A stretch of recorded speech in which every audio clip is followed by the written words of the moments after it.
ಬೆಂಗಳೂರಿನ ದೇವನಹಳ್ಳಿಯ ಏರ್ಪೋರ್ಟ್ನಲ್ಲಿ ನೂತನ ಪಾರ್ಕಿಂಗ್ ಶುಲ್ಕ ಜಾರಿಯಾಗಿದೆ. ಈ ಹಿನ್ನೆಲೆಯಲ್ಲಿ ಚಿಕ್ಕಬಳ್ಳಾಪುರ ಲೋಕಸಭಾ ಕ್ಷೇತ್ರದ ಸಂಸದ ಡಾಕ್ಟರ್ ಕೆ ಸುಧಾಕರ್ ನೇತೃತ್ವದಲ್ಲಿ ಸಭೆ ಹಾಕಿದೆ. ಏರ್ಪೋರ್ಟ್ ಆಡಳಿತ ಮಂಡಳಿ ಮತ್ತು ಖಾಸಗಿ ಕ್ಯಾಬ್ ಚಾಲಕರ ಸಂಘಗಳ ನಡುವೆ ಸಭೆ ಆಗಿರುವಂಥದ್ದು. ಕ್ಯಾಬ್ ಚಾಲಕರ ಸಂಘ ಮತ್ತು ಏರ್ಪೋರ್ಟ್ನ ಪ್ರಾಧಿಕಾರದೊಂದಿಗೆ ಸಂಸದ ಮಾತುಕತೆಯನ್ನು ಕೂಡ ನಡೆಸಿದ್ದಾರೆ. ಈ ಒಂದು ವಿಚಾರವಾಗಿ ಹೊಸ ಪಾರ್ಕಿಂಗ್ ನೀತಿ ಖಂಡಿಸಿ ಕೆಲ ತಿಂಗಳುಗಳಿಂದ ಕ್ಯಾಬ್ ಚಾಲಕರು ಹೋರಾಟವನ್ನು ಕೂಡ ಮಾಡ್ತಾ ಇದ್ರು. ಸಾದಾಹಳ್ಳಿ ಟೋಲ್ ರಸ್ತೆ ಬಂದ್ ಮಾಡಿ ಉಗ್ರ ಹೋರಾಟವನ್ನು ಕೂಡ ನಡೆಸಿದ್ರು ಚಾಲಕರ ಸಂಘ.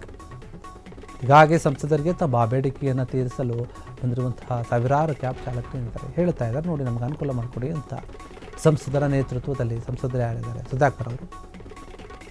ಯಾವ ನಿರ್ಧಾರ ಆಗುತ್ತೆ ಅನ್ನೋದನ್ನು ಕಾದು ನೋಡಬೇಕಾಗಿದೆ. ದೇವನಹಳ್ಳಿ ಕೆಂಪೇಗೌಡ ಏರ್ಪೋರ್ಟ್ ಏನಿದೆ ಆ ನಿಲ್ದಾಣದಲ್ಲಿ ಆಗಿರುವಂಥ ಘಟನೆ, ಇವರು ಎರಡೂ ಕಡೆಯವರ ಜೊತೆ ಸಂಸದರು ಮಾತನಾಡಿ ಒಂದು ತೀರ್ಮಾನವನ್ನು ತೆಗೆದುಕೊಳ್ಳುವಂತಹ ಸಾಧ್ಯತೆ ಇದೆ. ಯಾಕಂದರೆ ಕ್ಯಾಬ್ ಚಾಲಕರಿಗೆ ತೊಂದರೆ ಆಗ್ತಾ ಇತ್ತು. ಏರ್ಪೋರ್ಟ್ ಮಂಡಳಿ ತೆಗೆದುಕೊಳ್ಳುವಂಥ ಒಂದು ರೀತಿ ಅಥವಾ ಒಂದು ನೀತಿ ಏನಿದೆ, ಹೊಸ ನಿಯಮ, ಹೊಸ ಪಾರ್ಕಿಂಗ್ ರೂಲ್ಸ್ ಏನಿದೆ, ಶುಲ್ಕ ಜಾಸ್ತಿ ಮಾಡಿದ್ದಾರೆ, ನಮಗೆ ತೊಂದರೆ ಆಗ್ತಾ ಇದೆ. ಹೋರಾಟವನ್ನು ಕೂಡ ಮಾಡಿದರು ರಸ್ತೆಗಿಳಿದು ದೊಡ್ಡ ಮಟ್ಟದಲ್ಲಿ. ಹೀಗಾಗಿ ಇದೇ ಒಂದು ವಿಚಾರಕ್ಕೆ ಈಗ ಸಂಸದರು ಬಂದಿದ್ದಾರೆ, ಬಂದು ಮಾತನಾಡ್ತಾ ಇದ್ದಾರೆ. ಕೆ ಸುಧಾಕರ್ ಅವರು ಮಾಜಿ ಸಚಿವರು ಕೂಡ ಹೌದು, ಚಿಕ್ಕಬಳ್ಳಾಪುರ ಲೋಕಸಭಾ ಕ್ಷೇತ್ರದ ಸಂಸದ. ಕ್ಯಾಬ್ ಚಾಲಕರು ಮನವಿ ಮಾಡಿದ್ದಾರೆ. ಇನ್ನೊಂದು ಕಡೆ ಏರ್ಪೋರ್ಟ್ ಆಡಳಿತ ಮಂಡಳಿ ಆ ಅಧಿಕಾರಿಗಳನ್ನು ಕರೆಸಿ ಕೂಡ ಇವರು ಸಭೆಯನ್ನು ನಡೆಸಿದ್ದಾರೆ. ಇಬ್ಬರು ಕೂಡ ಇದ್ದರು ಖಾಸಗಿ ಕ್ಯಾಬ್ ಚಾಲಕರು. ಆ ಸಂಘದಿಂದ ಪ್ರತಿಭಟನೆ ಆಗಿತ್ತು, ಅವ್ರ ಬೇಡಿಕೆ ಇತ್ತು, ನೋಡಿ ಈ ರೀತಿಯಾಗಿ ಶುಲ್ಕವನ್ನು ಹೆಚ್ಚು ಮಾಡಿದ್ದಾರೆ, ನಮಗೆ ತೊಂದರೆ ಆಗ್ತಾ ಇದೆ, ಹಳೆ ಏನು ಶುಲ್ಕ ಇತ್ತು ಅದೇ ಇರಲಿ, ಇದರಿಂದ ನಾವು ದಿನನಿತ್ಯ ಆದಾಯವನ್ನು ಗಳಿಸೋಕ್ಕೆ ಕಷ್ಟ ಆಗ್ಬಿಡುತ್ತೆ, ಎಲ್ಲವೂ ಕೂಡ ಪಾರ್ಕಿಂಗಿಗೆ ಕೊಡಬೇಕಾಗುತ್ತೆ, ಈ ನೀತಿ ಸರಿಯಲ್ಲ ಅಂತ ಹೇಳಿ ಕ್ಯಾಬ್ ಚಾಲಕರ ಸಂಘ ಹೋರಾಟ ಮಾಡಿತ್ತು. ಮತ್ತು ಏರ್ಪೋರ್ಟ್ ಅಧಿಕಾರಿಗಳು ಕೂಡ ಇದಕ್ಕೆ ಒಂದು ರೀತಿಯ ಸರಿಯಾದ ರೀತಿಯ ಸ್ಪಂದಿಸಿಲ್ಲ ಎನ್ನುವಂಥ ಆರೋಪ ಕೂಡ ಇತ್ತು. ಇವರಿಬ್ಬರನ್ನು ಕರೆಸಿ ಈಗ ಮಾತುಕತೆಯನ್ನು ನಡೆಸಿದ್ದಾರೆ ಸಂಸದರು. ಹೊಸ ಪಾರ್ಕಿಂಗ್ ನೀತಿಯನ್ನು ಖಂಡಿಸಿ ಇವರು ಏನು ಹೋರಾಟ ಮಾಡಿದರೆ, ಇಲ್ಲ ಇಬ್ಬರು ಕೂಡ ಅನುಕೂಲ ರೀತಿಯಲ್ಲಿ ಆಗೋ ರೀತಿಯಲ್ಲಿ ನೀವು ಮಾಡ್ಕೊಳ್ಳಿ, ಮಾತಾಡ್ಕೊಳ್ಳಿ, ಇಲ್ಲಾಂದರೆ ಇದು ಬೇರೆ ರೀತಿಯಾಗಿ ಸುಮ್ಮನೆ ದೊಡ್ಡ ಮಟ್ಟದ ಗಲಾಟೆ ಮಾಡ್ಕೊಳ್ಳೋದು ಯಾಕೆ ಅನ್ನುವಂಥ ರೀತಿಯಲ್ಲಿ ಸಂಸದ ಸುಧಾಕರ್ ಅವರು ಮಾತನಾಡಿದ್ದಾರೆ ಅಂತ ಹೇಳಲಾಗ್ತಾ ಇದೆ. ಮುಂದಿನ ದಿನಗಳಲ್ಲಿ ಇದರ ಬಗ್ಗೆ ನಾವು ತೀರ್ಮಾನವನ್ನು ತೆಗೆದುಕೊಳ್ತೀವಿ ಅಂತ ಕೂಡ ಅಧಿಕಾರಿಗಳು ಹೇಳಿದ್ದಾರೆ ಎಂಬ ಮಾಹಿತಿ.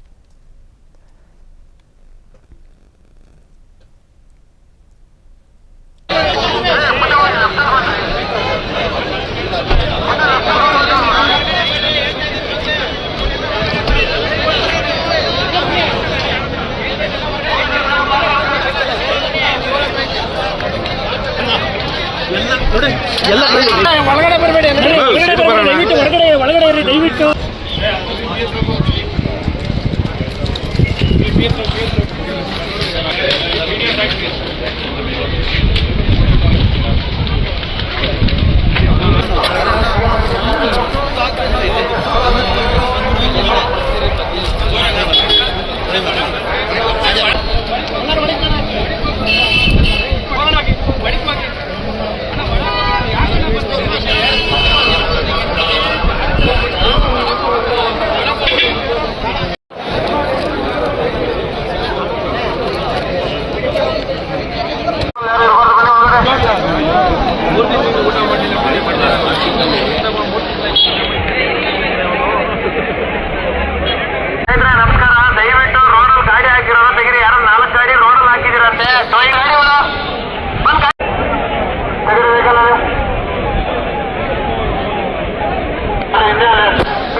ನಾವು ಗೆಲ್ಲಬೇಕಷ್ಟೇ, ಇವತ್ತು ಬಂದಿರೋದು ನಮಗೆ ಗೆಲುವು ಬೇಕಷ್ಟೇ, ನಮಗೆ ನ್ಯಾಯ ಬೇಕಷ್ಟೇ.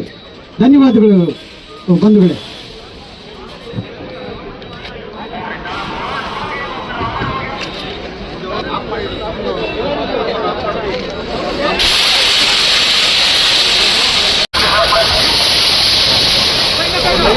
ಸಂಘದ ಅಧ್ಯಕ್ಷರು ಆಗಿರ್ತಕ್ಕಂಥ ಅಶ್ವಥ್ರವರು, ಅವರು ನೀಲಕಂಠಪ್ಪನವರು ಮತ್ತು ಇತರೆ ತಂಡದ ಸದಸ್ಯರುಗಳು ನನ್ನನ್ನು ಭೇಟಿ ಮಾಡಿದ್ದಾರೆ. ನಾನೇ ಮಾಧ್ಯಮದಲ್ಲಿ ನೋಡಿ ನಾನೇ ಬಂದು ಎಲ್ಲ ನಮ್ಮ ಈ 3 ಜಿಲ್ಲೆ 4 ಜಿಲ್ಲೆಯಿಂದ ಬಂದಿರ್ತಕ್ಕಂಥ ಎಲ್ಲ ನಮ್ಮ ಚಾಲಕರ ಸಮಸ್ಯೆ ಆಗಲಿ ಮಾಲೀಕರ ಸಮಸ್ಯೆ ಆಗಲಿ ಏನು ಅನ್ನೋಂಥದ್ದನ್ನ ಅರ್ಥ ಮಾಡ್ಕೋಬೇಕು ಅಂತೇಳಿ ನಾನು ಅವ್ರ ಜೊತೆ ಮಾತನಾಡಿದೆ. 2 ದಿವಸದ ಹಿಂದೆನೆ ನಾನು ತಿರುಪತಿಗೆ ಹೋಗ್ತಾ ಇದ್ದೆ. 2 ದಿನದಲ್ಲಿ ಇವತ್ತು ನಾನು ಇಲ್ಲಿನ ಸಂಬಂಧಪಟ್ಟಂತ KL ಸಂಸ್ಥೆ ಇವರಿಗೆ ನಾನು ಇವತ್ತೇ ಸಭೆ ಆಗಬೇಕು.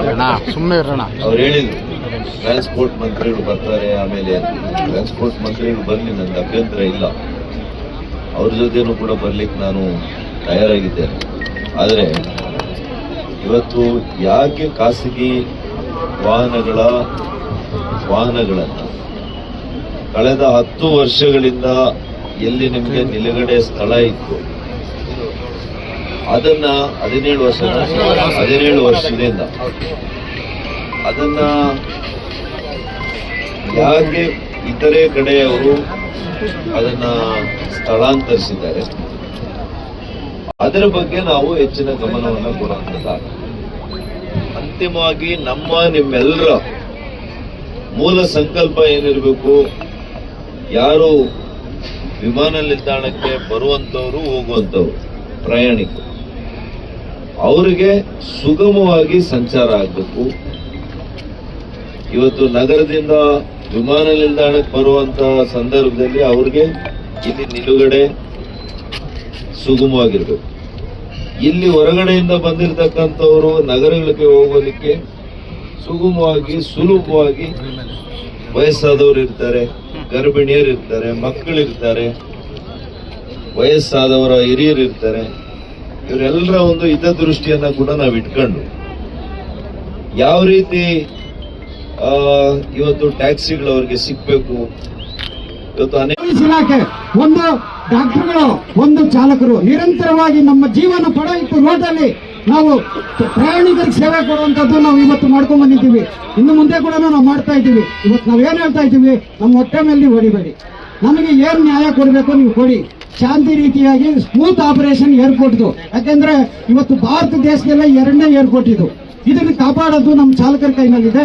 ನಾವು ದಯವಿಟ್ಟು ಶಾಂತಿ ಪ್ರಿಯರಾಗಿ ಸಂಸದರು ಬರ್ತಾರೆ, ನ್ಯಾಯ ಸಿಗ್ತದೆ ಅಂತ ಹೇಳ್ಬಿಟ್ಟು ನಾವು ಅವರಿಗೆ ಆಶ್ವಾಸನೆ ಕೊಟ್ಟಿದ್ದಾರೆ. ಅದು ಅವ್ರ ಜವಾಬ್ದಾರಿ.